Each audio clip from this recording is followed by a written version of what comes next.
வெற்றின்னா என்னன்னு தெரியுமா?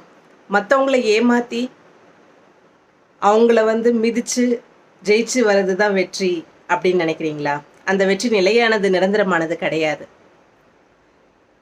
நீங்க நெறைய தோல்விகளை கடந்து, நெறைய பிரச்சனைகள், போராட்டங்கள் எல்லாவற்றிலயும் தாண்டி, ஸ் தடைகளை தாண்டி, கஷ்டங்கள தாண்டி, நீங்க ஒரு விஷயத்த சாதிச்சு ஜெயிச்சு வரீங்க பார்த்தீங்களா? அதுதான் உண்மையான வெற்றி.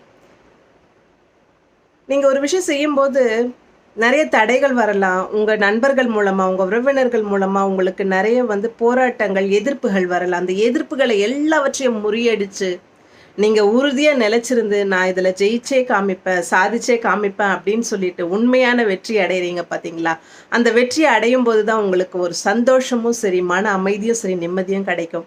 என்ன நான் சொல்றது உண்மைதானே?